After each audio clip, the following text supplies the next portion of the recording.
What if a stroke strikes when you're all alone? Would you know what to do? For millions of seniors living independently, this isn't just a scary thought, it's a real possibility. But here's the good news. Survival is possible, and it starts with just a few life-saving steps. In this video, you'll learn 5 critical actions that can protect your brain, your heart, and your life, even when no one's there to help. Simple, powerful, and proven, these tips are designed specifically for adults over 60. Stay with us, because what you learn today could save your life tomorrow. 1. Recognizing the signs and acting. Immediately, what does a stroke feel like when it begins? For many older adults, it's not always a loud alarm.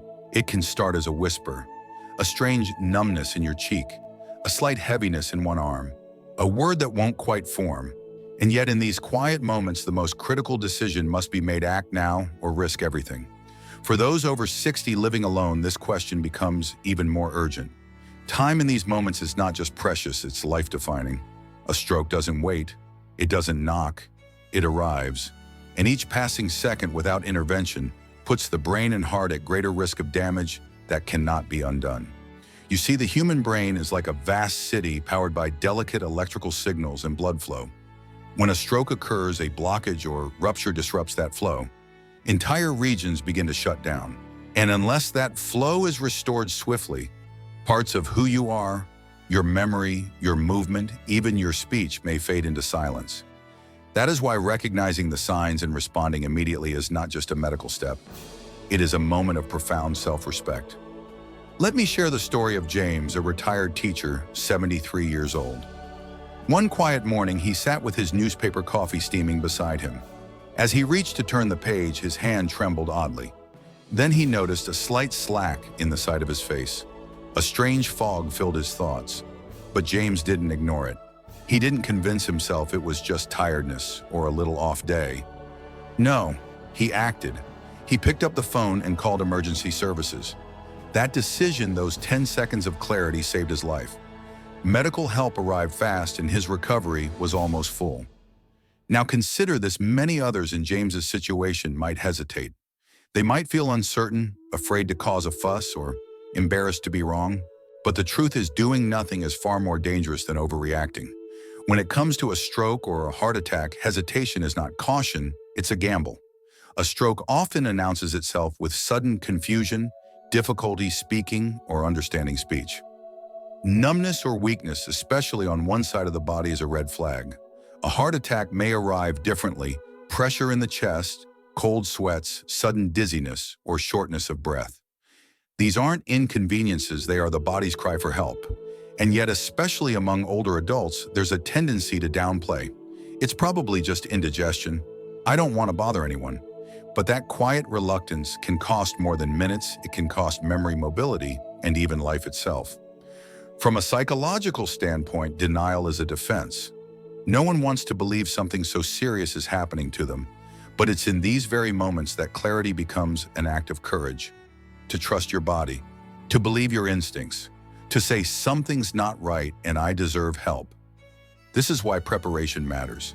Keep emergency numbers visible. Consider wearing a medical alert device. Store your phone nearby at all times. These small steps can close the gap between danger and survival. And perhaps more importantly, practice telling yourself, if I feel something unusual, I will act. Some might say, this is fear, but I see it differently. I see it as wisdom, as dignity. You've lived long enough to know that ignoring the signs doesn't make them disappear. You've earned the right to take your health seriously. Recognizing these signs is not only about physical symptoms, it's a mental discipline. It is about honoring your own life enough to respond even when no one else is watching. It's about remembering that the sooner you act, the greater your chance of a full, vibrant recovery. And so the first and most vital lesson for surviving a stroke or heart attack alone is this: learn the signs, trust your instincts, and take immediate action. Don't wait. Don't wonder. Pick up the phone. Breathe. Speak clearly. Say what's happening. Help will come. In that moment, you are not helpless. You are powerful because you chose to respond, because you listened, because you acted, and that more than anything else can make the difference between a future full of light or a life changed forever. Let this be your quiet promise to yourself. If my body speaks, I will listen. If my instincts stir, I will move. I will not wait for permission to protect my own life. That is not fear. That is strength. That is survival. And it starts with recognizing the signs and doing something about it. Immediately. 2. The power of self-help techniques. When alone. Imagine this: you're sitting alone in your living room. The light through the window is soft, the clock ticks gently in the background, and everything seems just like any other afternoon. But then out of nowhere, a tightness grips your chest. Your heart pounds erratically. A wave of dizziness washes over you. You're alone. No one is there to see it. No one to call your name. No one to dial the phone. And yet your hands are not tied. You are not powerless. In moments like these, what you do next could mean the difference between waking up in a hospital bed or never waking at all. One of the most overlooked truths about heart attacks or strokes, especially for those over 60 living alone, is this: your own body can become your first line of defense. There are simple yet powerful techniques that, if practiced and remembered, can help you survive until help arrives. These aren't complicated medical procedures. They are small actions, quiet knowledge, life-saving habits that begin with awareness and end with hope. Let's begin with something called COF CPR. You may not have heard of it, but this technique has saved lives in the most critical moments. When the heart begins to misfire, fluttering or racing irregularly, the natural response is fear. But COF CPR uses something familiar and instinctive: your cough, to stimulate the heart and maintain blood flow to the brain. Here's how it works. If you feel faint, if your heart is pounding or skipping, start coughing deeply and forcefully every 2 seconds. Think of it like this: each cough is a pump. You are pushing life through your body. You are giving your heart a rhythm until medical professionals can take over. And as you do this, do not stop trying to reach help. If you can, grab your phone, call 911, put it on speaker, keep coughing. This is not theory, this is real. Let me tell you about Helen. Helen is 78. She lives alone comfortably and independently. One afternoon, while folding laundry, she felt a strange tightness in her chest, a wave of heat. Her knees buckled slightly, but she remembered something from a community health seminar she attended the year before. Cough, they had said. Cough until help arrives. And so she did. Every 2 seconds, deep and steady, she reached her phone. She stayed on the floor, focused, resisting the panic rising in her chest. When the paramedics arrived, they found her conscious, breathing, and able to explain what had happened. Her doctor later told her, "That decision likely kept your heart pumping just enough until we could reach you." Helen didn't have a stethoscope. She didn't have a monitor, but she had the knowledge, and that was enough. Another vital tool: breathing techniques. It may sound simple, but when a stroke or heart event hits, panic can flood the body, and panic is dangerous. It tightens the chest, it drains oxygen, it clouds judgment. But deep, deliberate breathing does the opposite. It calms the nervous system, opens the lungs, lowers the blood pressure, and gives your heart and brain the oxygen they desperately need.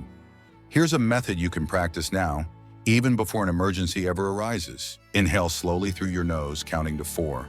Hold that breath for 2 to 3 seconds. Exhale gently through your mouth, as if blowing through a straw, for a count of 6. Repeat for 1 minute. This rhythm doesn't just help your body, it grounds your mind. In crisis, the mind often races. Thoughts spiral. What's happening? Am I dying? Should I wait? Should I move? But when you focus on breath, you reclaim control. You give your mind something to anchor to. And in that stillness, you can think clearly. Reach your phone. Remember your emergency plan. Find your strength. The mistake many seniors make is thinking they're not capable of helping themselves. That self-help is only for the young or the strong. But that's not true. In fact, older adults have something even more powerful: presence of mind. Decades of lived experience. The wisdom to stay calm when younger people might panic. The patience to follow through on small steps that save lives. But like anything else, these techniques require practice. Don't wait for a crisis to learn them. Practice COF CPR once a week, not to scare yourself, but to build a habit. Try the breathing method in the mornings when the house is quiet. Imagine your body as your own emergency responder. Your lungs, your muscles, your voice. You may be alone, but you're not unarmed. And let's be honest, the greatest barrier isn't physical, it's emotional. Fear, doubt, The little voice that says, "What if I do it wrong?" But here's the truth, doing anything is better than doing nothing.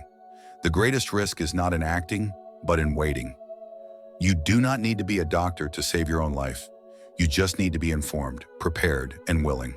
So here's your takeaway. Learn the cough CPR technique, practice it gently until it becomes familiar. Use slow, controlled breathing to manage fear and support your body. Keep your phone accessible at all times. Consider wearing a lanyard or keeping it in your pocket during the day. Practice calmness because in stillness, you find clarity. And above all, trust yourself. You have more power than you think. You've lived through storms, through loss, through change. And if a stroke or heart attack ever comes to your door, when you are alone, remember you still have tools. You still have choices. And you still have the will to survive. Sometimes survival isn't about heroism. It's about breath. It's about rhythm. It's about doing what you can when it matters most. And that is everything. 3. Recognizing early warning signs. For many older adults, the greatest danger during a stroke or heart attack isn't the event itself, it's the delay.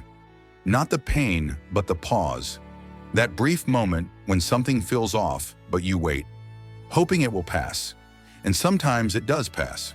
But sometimes that hesitation is the last clear moment you have. You see, a stroke or heart attack doesn't always arrive with drama. It can slip into your day quietly.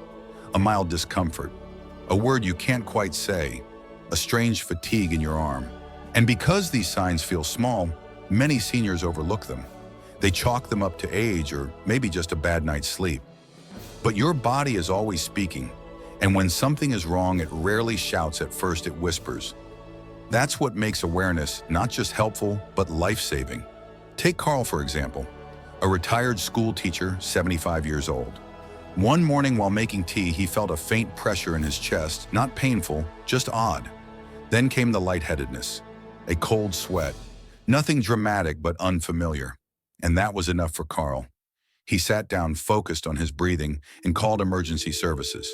When the ambulance arrived, they confirmed what he suspected: it was the early onset of a heart attack. Because he acted quickly, the damage was minimal.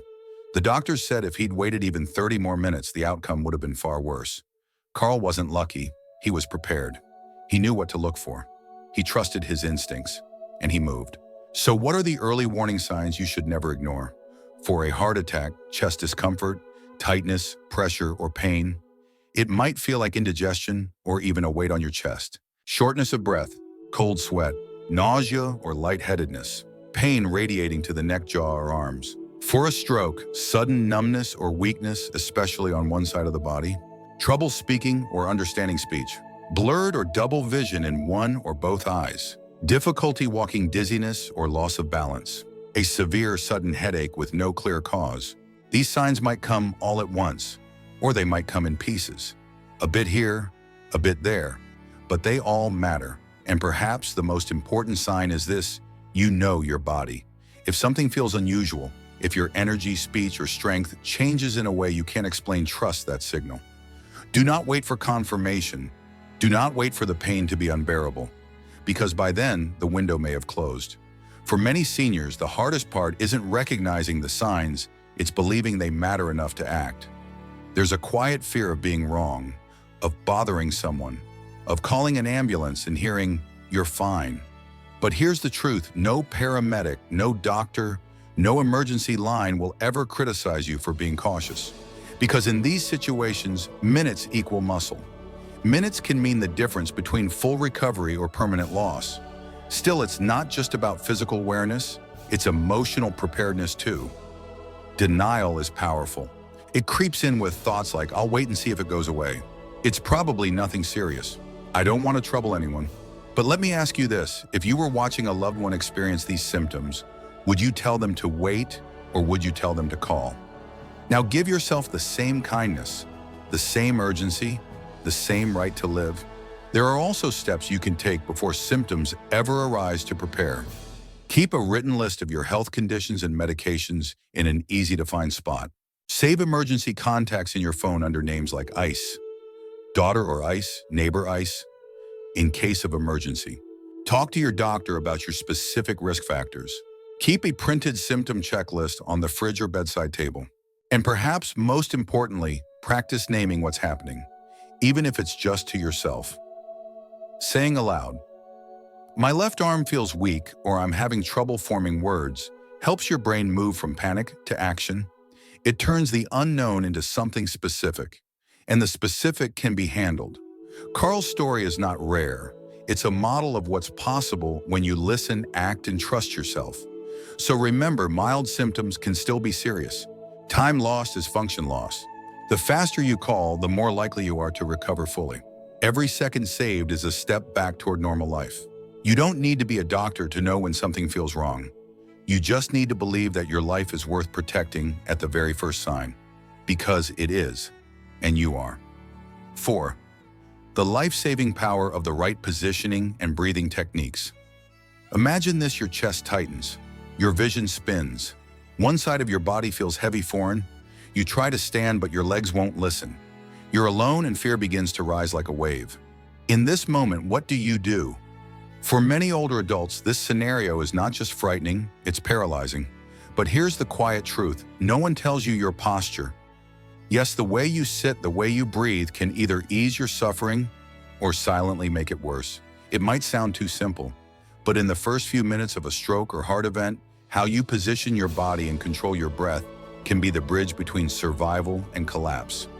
Not because these actions replace medical care, but because they buy you time.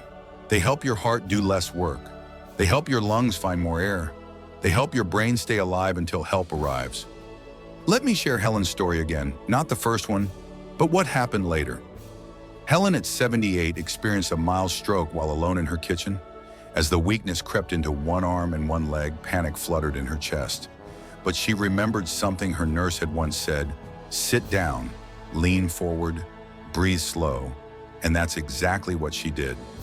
She eased herself into a seated position, leaned slightly forward, resting her elbows on her knees. This posture relieved the pressure on her chest and lungs. She could breathe, think, react. And even though she couldn't stand, she reached her phone and called 911. When the paramedics arrived, they found her conscious, alert, and able to explain her symptoms clearly. What Helen did was not random. It was rooted in science.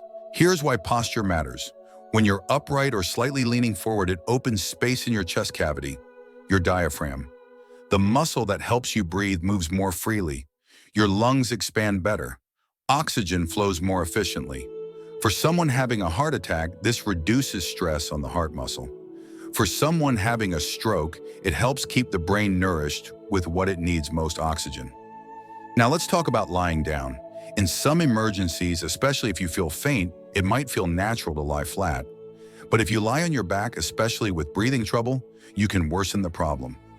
Fluid in the lungs, common in heart failure or cardiac distress, can pool. Shortness of breath intensifies. So what should you do if you feel weak or dizzy, but can still sit upright, or lean slightly forward? If you're about to faint and sitting is impossible, lie on your side, preferably your left, which supports circulation and reduces the risk of choking. Never lie flat on your back unless absolutely necessary or advised by a medical professional on the phone. And then comes the second life-saving act: your breath. In crisis, the body naturally begins to panic. The heart races. Breathing becomes shallow. This is your fight or flight system at work. But uncontrolled, it does more harm than good. You can interrupt this spiral.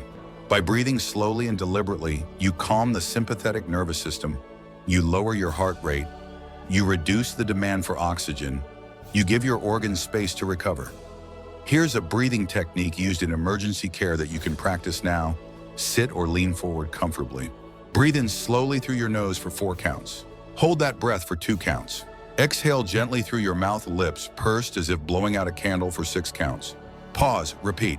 This method, called pursed lip breathing, is often used for patients with COPD, heart failure, and anxiety. It gives your lungs more time to exchange oxygen.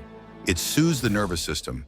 And most importantly, it gives you a focus point when panic threatens to take over. But perhaps even more powerful than the physical effects is this: breathing grounds you in the moment. In the storm of an emergency, it gives you one thing you can control. Let's step back for a moment. When people think of surviving medical emergencies, they often picture machines, doctors, and ambulances. But they forget what happens in the first 5 minutes before help arrives often determines everything. Your posture, your breath, your ability to stay conscious, to describe your symptoms, to hang on. That's what positioning and breathing give you, not just survival, but presence. Presence until the help gets there. Presence until the medicine arrives. Presence to say, I'm still here, I'm still fighting. So if you live alone, here's what you can do today to prepare. Practice the seated forward position. Know how it feels in your body. Place a chair or sturdy stool in every room, not just for comfort, but for safety. Keep your phone within arm's reach whenever possible. Consider voice-activated emergency calling. Build muscle memory with daily breathing exercises, even just 3 minutes a day. Talk to your doctor about positioning and response strategies tailored to your body and conditions.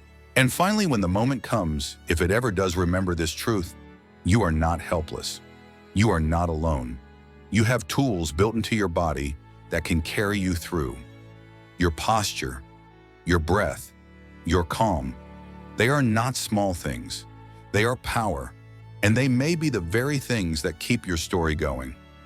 5. The critical importance of recognizing early warning signs and acting fast. By now, you may have noticed a pattern. Every tip, every story, every breath we've spoken about has led to this final truth. Time is not just valuable, it's life itself. When it comes to a stroke or heart attack, especially for those over 60, every passing minute without action is a minute lost, not just in time, but in brain cells, heart muscle, and future independence. And yet the most heartbreaking part, many seniors delay. Not because they're careless, not because they don't feel it, but because they doubt it matters. They hope the pain will fade. They tell themselves they're being dramatic. They wait not out of recklessness, but from a lifetime of learning not to make a fuss. But when your heart skips or your speech slurs or your balance falters, this is not the moment for politeness. This is the moment to act. Take Robert. He was 72, still active, still sharp. One morning while making his bed, he felt an odd fatigue, a soft tightness in his chest. Not pain, just pressure. He paused. He remembered a conversation with his doctor months before, and instead of shaking it off, he reached for the phone. That single call likely saved his life. When he arrived at the hospital, his heart attack was confirmed, but thanks to his fast action, they were able to begin treatment almost immediately. The damage was minimal, his recovery swift. Robert's story reminds us the early signs of stroke and heart attack aren't always dramatic. They often start like a whisper, gentle, almost ignorable. But the consequences of ignoring them are far from gentle. For a heart attack, the early symptoms can include chest discomfort, often described as pressure squeezing. Fullness, not necessarily sharp pain. Pain or discomfort in one or both arms, back, neck, jaw, or stomach. Shortness of breath with or without chest discomfort. Cold sweat. Nausea or lightheadedness. For a stroke, remember the acronym FAST face drooping. Is one side of the face numb or drooping? Ask the person to smile. Arm weakness. Is one arm weak or numb? Ask the person to raise both arms. Speech difficulty. Is speech slurred or strange? Ask them to repeat a simple sentence. Time to call 911. If any of these symptoms appear, even briefly, don't wait. These signs may arrive in pieces. A little dizziness, a bit of confusion. But every one of them matters. And if you're watching this as someone who lives alone, this truth matters even more. You don't have the luxury of someone else spotting it. You are your own witness, your own first responder, which means you need more than awareness, you need a plan. Here's what that plan should include. Emergency access. Keep your phone charged and near you at all times. If you have mobility issues, consider keeping it on a lanyard or within arm's reach. Preset emergency numbers, save 911, and at least one trusted contact under ICE in case of emergency. Clear symptom knowledge. Post a simple stroke, heart attack symptom chart on your fridge or bedside table. Review it monthly. Location sharing. If you use a smartphone, enable location sharing with a family member or friend. Medical alert system. If you live alone, consider a medical alert device with fall detection or emergency buttons. But even with all the tools and all the plans, there's one barrier that remains hardest to overcome: emotional hesitation. Too often, seniors tell themselves, I don't want to overreact. I'll wait and see how I feel in an hour. I don't want to be a burden. But here's the honest truth, waiting costs more than calling ever will. Hospitals can treat a false alarm, but they cannot reverse lost time. Treatment for strokes like clot-busting drugs is most effective within the first few hours. Cardiac procedures have the best outcomes when done early. Every minute delay increases the risk of long-term disability, memory loss, speech problems, or death. And even if you're still unsure, even if your symptoms feel vague or unclear, calling for help is not weakness. It is wisdom. It is self-preservation. It is a choice to protect the life you've spent decades building. So if there is one thing you remember from all these tips, let it be this. When something feels wrong, do not wait. Do not guess. Do not hope. Call. You've earned the right to live with dignity, clarity, and health. You've earned the right to speak up, even if your voice is trembling. And you've earned the right to receive help, not as a burden, but as a human being whose life matters.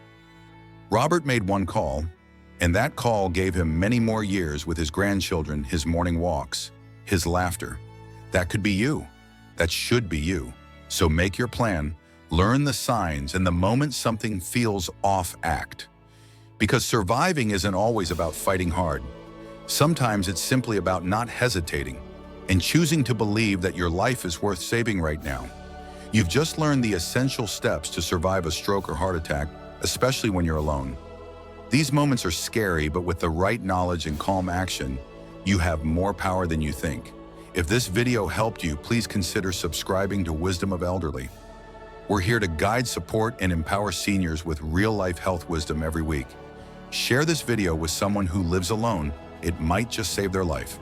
And remember, staying informed is the first step towards staying independent. Until next time, take care and never underestimate your strength.